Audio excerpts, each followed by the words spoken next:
I knew something was wrong the moment my daughter Amanda insisted on driving me to what she called just a routine checkup. Her smile stretched too wide across her face, showing teeth that didn't match the coldness in her eyes. My son-in-law Marcus kept his gaze fixed on the dashboard, his knuckles white against the steering wheel. Even my grandson Tyler, usually so chatty, sat in the back seat silent as a stone, his phone clutched in both hands like a lifeline. When the car turned left instead of right at Miller's Junction, my stomach dropped like a stone into dark water. This wasn't the way to Dr. Patterson's office. Through the windshield, I saw the iron gates first, then the sign. Willow Creek Care Home. The words hit me harder than any physical blow ever could. Amanda reached over and gently pulled my purse from my lap, while Marcus retrieved a pre-packed suitcase from the trunk that I'd never seen before in my life. They'd planned this. Every detail. Every lie. The lobby smelled of disinfectant and something sweeter, more sinister underneath, like flowers left too long in stale water. Amanda did all the talking while I stood frozen, my cane trembling against the polished floor. The receptionist, a young woman with tired eyes and a practiced smile, slid papers across the desk. "Your daughter has explained everything, Mrs. Hart," she said softly, as if speaking to a child who'd lost her way home. "You'll be very comfortable here." Comfortable. The word tasted like ash in my mouth. Marcus signed documents with quick, efficient strokes, while Amanda kept one hand firmly on my elbow, steering me toward the elevator, like I was cargo to be delivered. Tyler finally looked up from his phone, his face pale and guilty, before quickly looking away again. The elevator doors closed with a soft hiss, and I watched the lobby disappear. As we rose to the third floor, I realized with perfect clarity that my children had just buried me alive in this gleaming, sterile tomb. My room on the third floor was small but clean, decorated in shades of cream and pale blue that probably tested well in focus groups about creating calm environments for the elderly. A single bed sat against one wall, a nightstand beside it, and a chair by the window that looked out over a garden I couldn't reach. Amanda fussed with the curtains while Marcus set my mysterious suitcase on the bed and began unpacking clothes I recognized but hadn't packed myself. They'd been in my house, going through my things, planning this betrayal while I'd trusted them completely. "You'll be so happy here, Mother," Amanda said, her voice bright and hollow. "The staff is wonderful and you'll make friends." Friends. As if I'd come here willingly, as if this was some kind of vacation. Marcus checked his watch twice in 5 minutes, eager to leave now that the dirty work was done. They kissed my cheeks with dry lips, promised to visit soon, and left. The lock clicked from the outside. Not a gentle snick, but a definite, deliberate sound. That first night, I didn't sleep.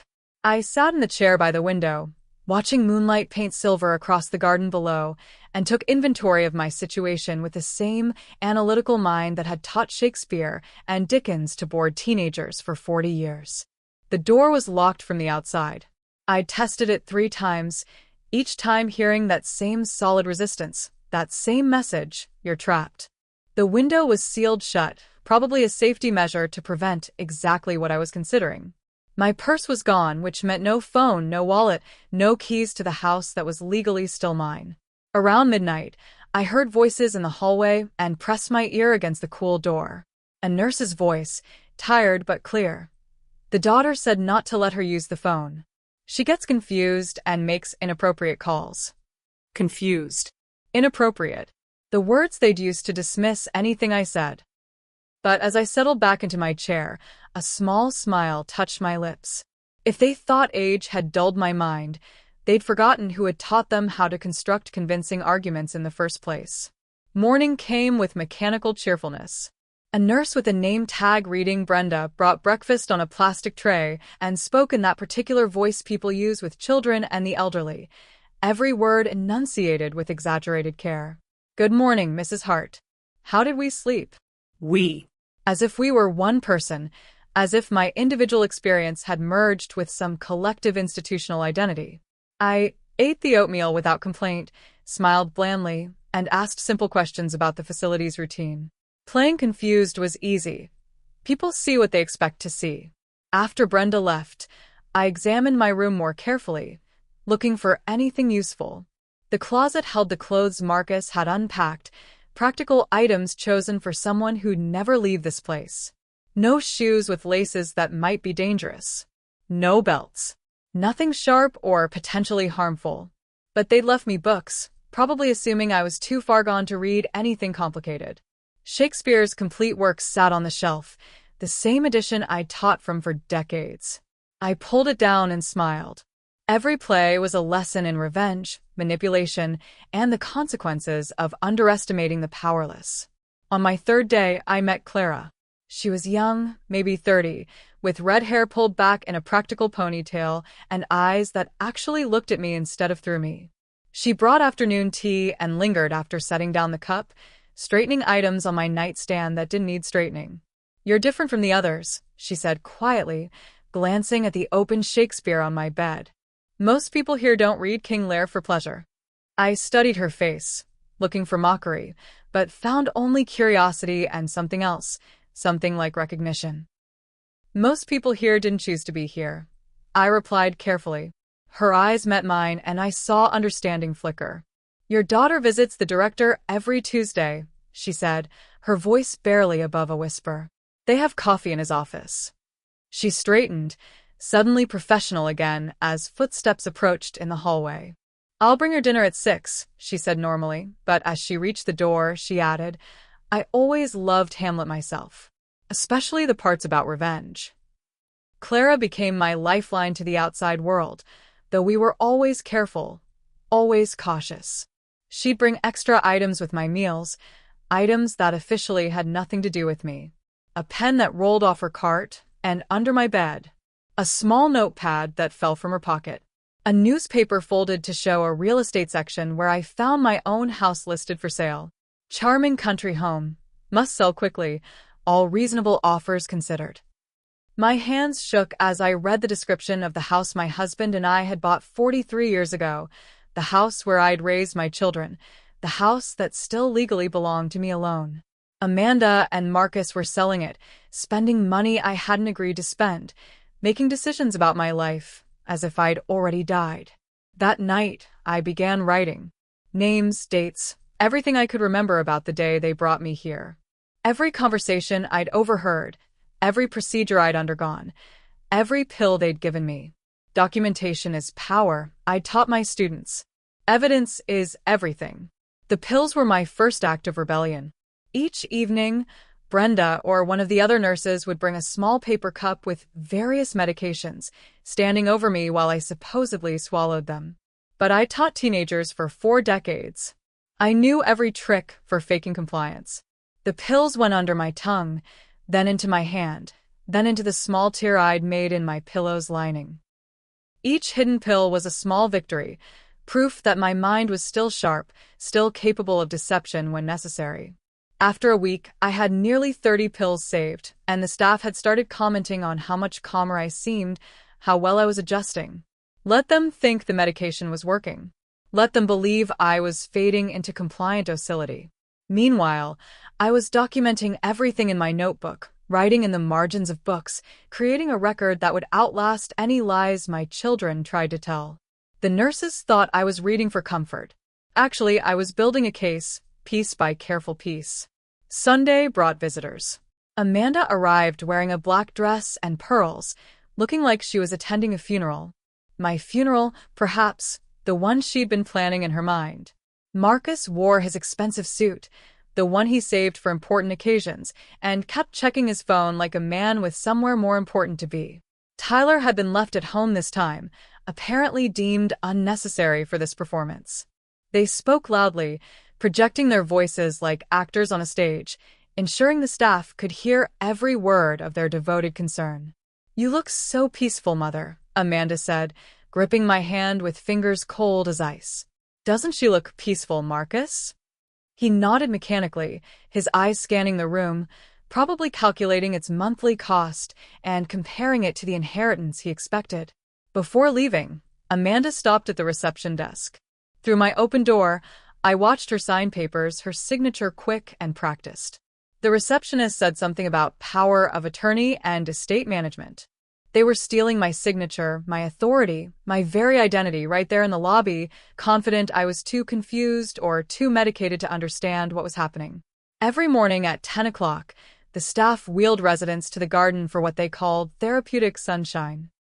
Most patients dozed in their wheelchairs, lulled by medication and routine, but I stayed alert, observing everything with a careful attention I'd once used to catch students passing notes in class.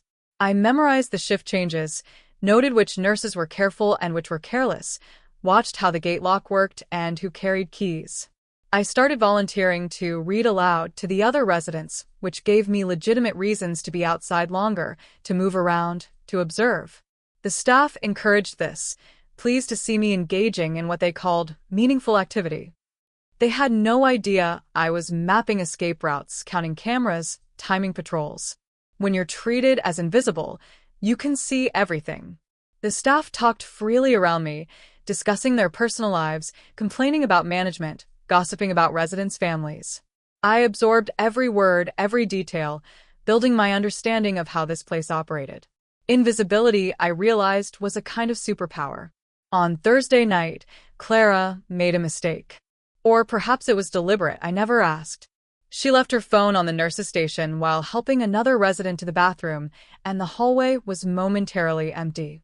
My hands shook as I picked it up, muscle memory bringing up the dial pad.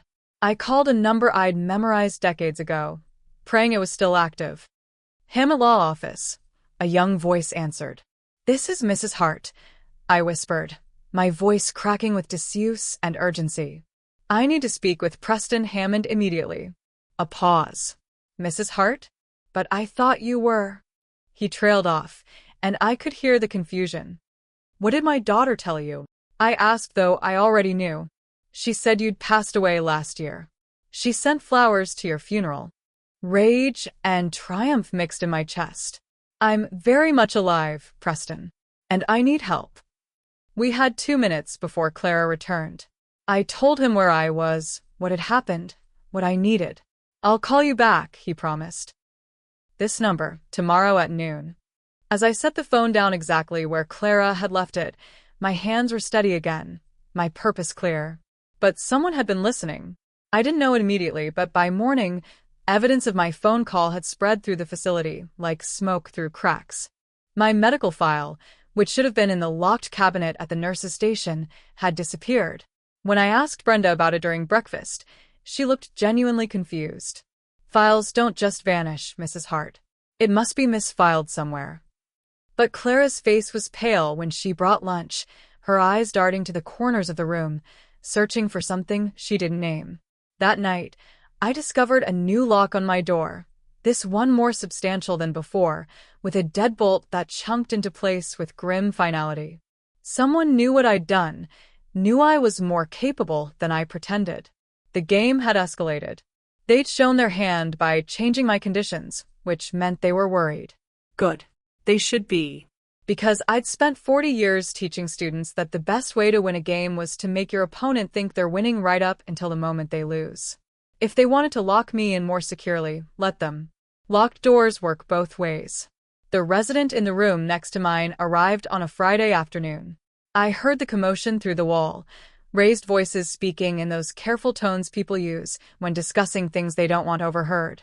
His name was Harold, and he had dementia that made him speak in fragmented sentences about tests and money and not right. His daughter visited every afternoon, and she didn't speak with the gentle concern of a loving child.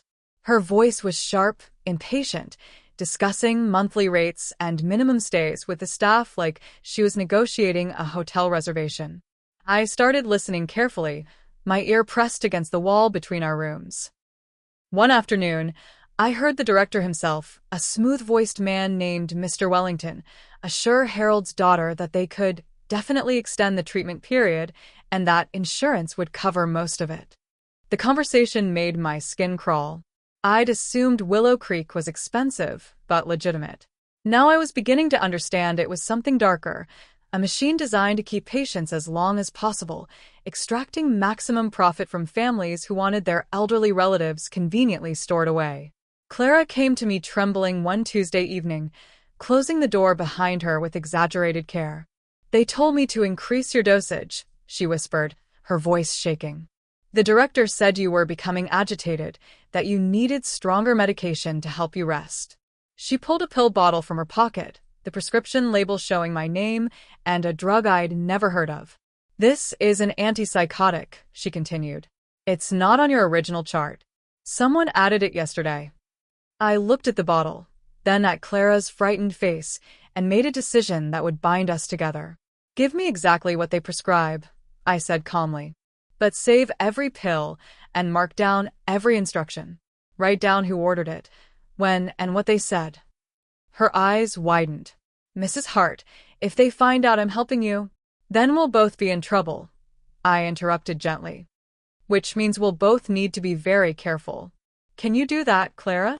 She nodded slowly, and I saw her fear transform into something harder, more determined.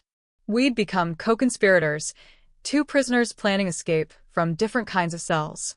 I started faking the drowsiness that my new medication should have caused. During morning activities, I'd nod off in my chair, letting my head droop forward, breathing slowly and steadily. The staff relaxed around me, speaking more freely, assuming I was too sedated to understand their conversations. That's when I learned the most valuable information. Brenda complained about how Mr. Wellington pressured staff to extend patient stays, offering bonuses for meeting retention targets. Another nurse, Karen, mentioned that families were rarely given honest assessments of their relatives' conditions. We're supposed to emphasize confusion and decline, she said during a break I supposedly slept through. Makes families feel better about keeping them here.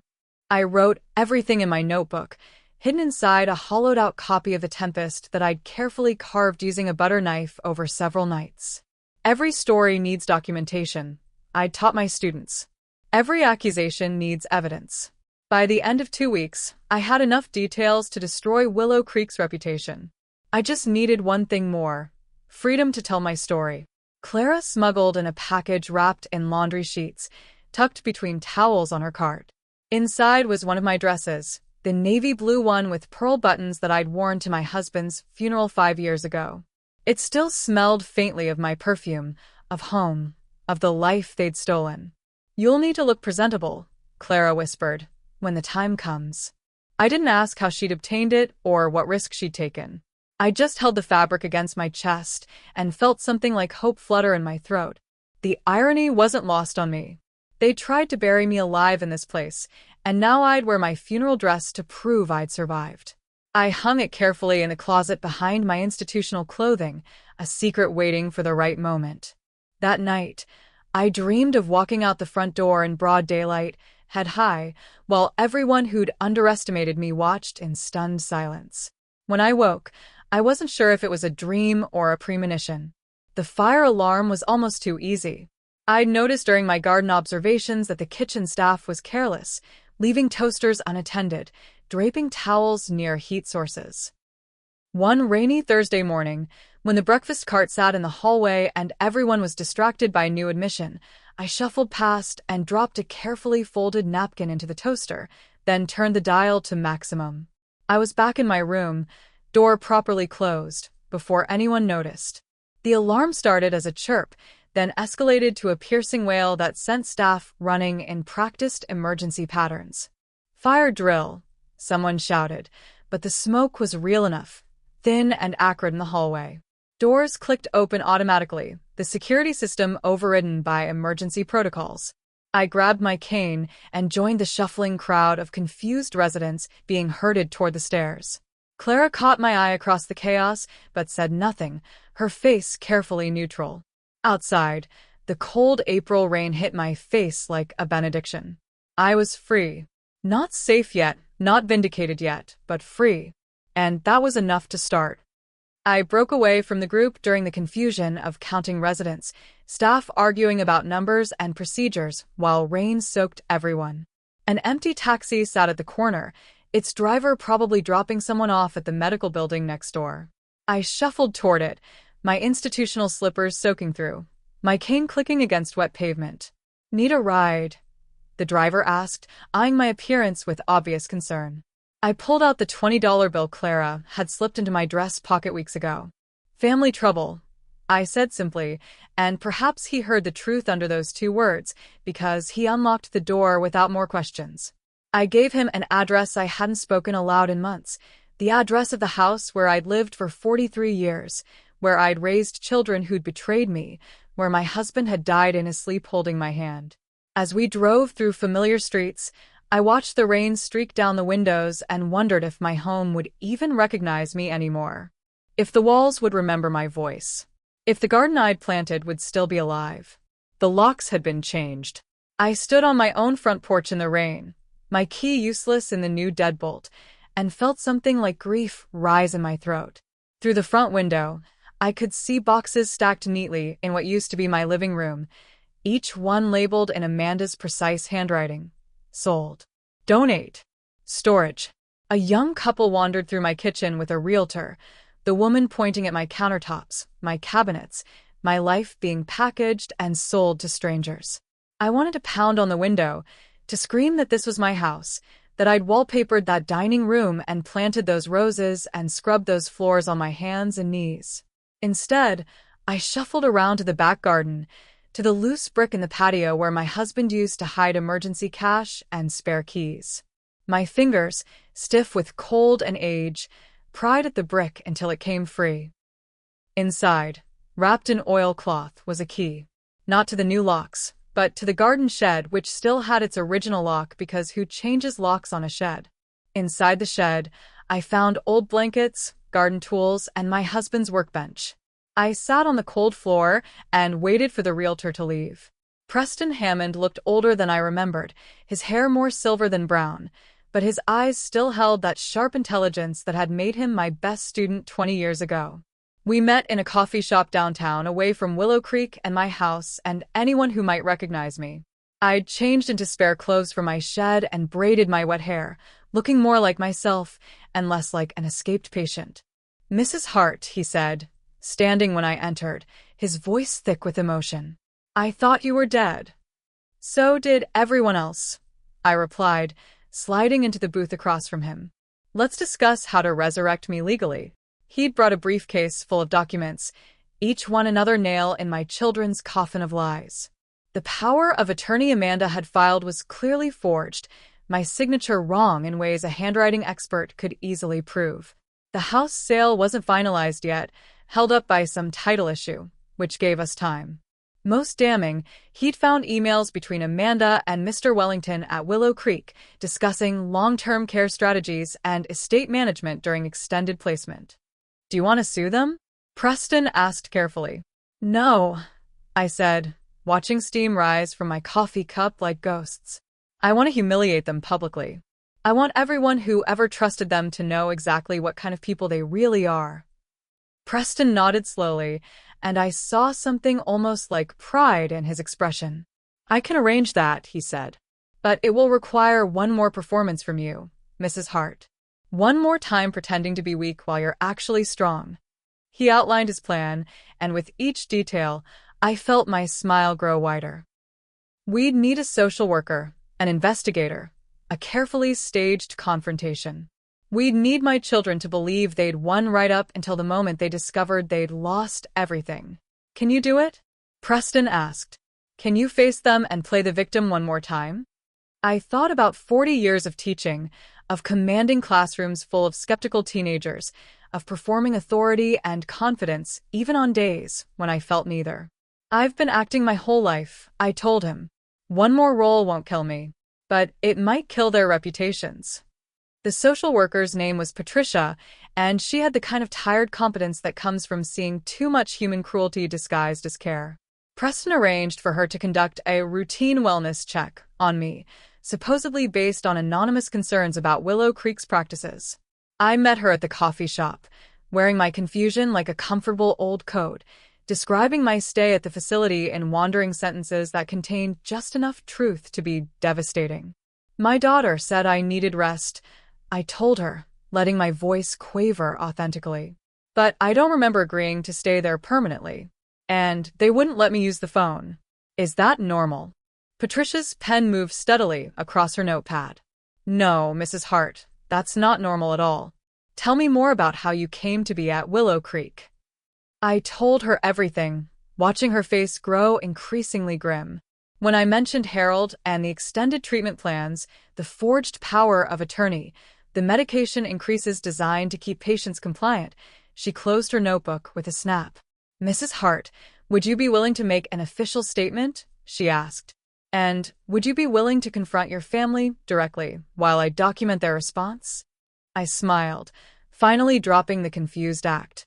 I've been waiting weeks to hear you ask that question. I called my children from Preston's office, using the voice they expected. Frail, confused, slightly pathetic. Amanda, I said when she answered. I want to come home. I want to make peace. Silence on the other end then. Mother? How did you get access to a phone?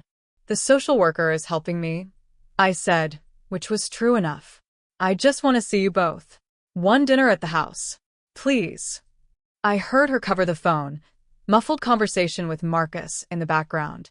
They were calculating, weighing risks and benefits, wondering if refusing would look suspicious.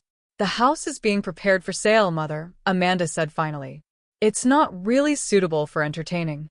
Then I'll cook, I offered, knowing the absurdity would appeal to her sense of control. Like old times.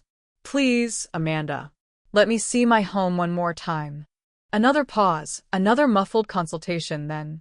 Tomorrow night. 7 o'clock. But, Mother, we need to discuss your living situation. Willow Creek called. They're very concerned that you left without proper discharge. We'll discuss everything, I promised. Tomorrow night. As a family. After I hung up, Preston looked at me with concern. Are you sure about this, Mrs. Hart? Confronting them in person. I've never been more sure of anything, I replied. The next day, I spent preparing my house for what would be either my greatest triumph or my final humiliation. Patricia had arranged for a judge's order granting me temporary access, and Preston had hired a locksmith to let me in legally.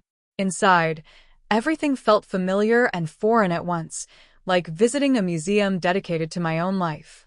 I cooked my husband's favorite meal, the pot roast he'd loved, filling the house with smells that brought tears to my eyes. I set the table with our good china, the set we'd received as a wedding gift 43 years ago. And I positioned Clara's old phone under the table, its camera lens pointing up, its recording function activated. Preston and Patricia would be waiting in the next room, listening through the baby monitor I'd placed on the shelf, hearing everything. When Amanda and Marcus arrived at 7 sharp, both overdressed and visibly uncomfortable, I greeted them with a smile that was all teeth and no warmth. Come in, I said. Dinner's ready. Let's talk about family. They sat, and I poured wine with steady hands, watching them exchange worried glances. To family, I said, raising my glass. The kind that teaches lessons you never forget.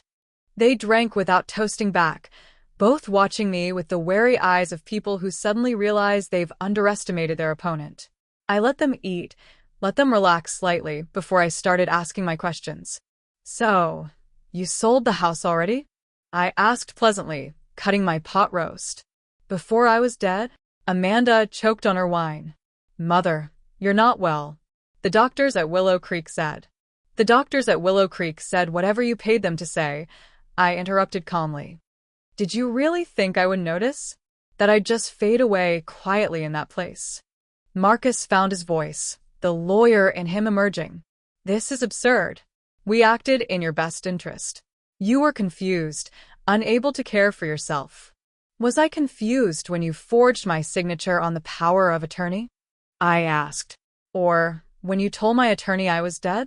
I watched their faces drain of color as they realized how much I knew. Amanda stood abruptly. I don't have to listen to this. Yes, I said quietly. You do. The dining room door opened, and Patricia entered, followed by Preston and 2 police officers. The phone under the table had recorded everything. Every lie, every admission, every moment of their guilty panic. Amanda and Marcus stared as the officer read their rights, their expensive clothes and careful plans meaning nothing now.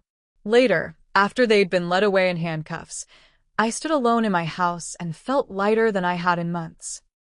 They'd thought age meant weakness, that silence meant consent, that I'd go quietly into the darkness they'd planned for me. Instead, I taught them the same lesson I taught generations of students. Never underestimate the power of a well-told story, especially when every word is true. I'd walked out of that nursing home alive. And now the whole world would know exactly how.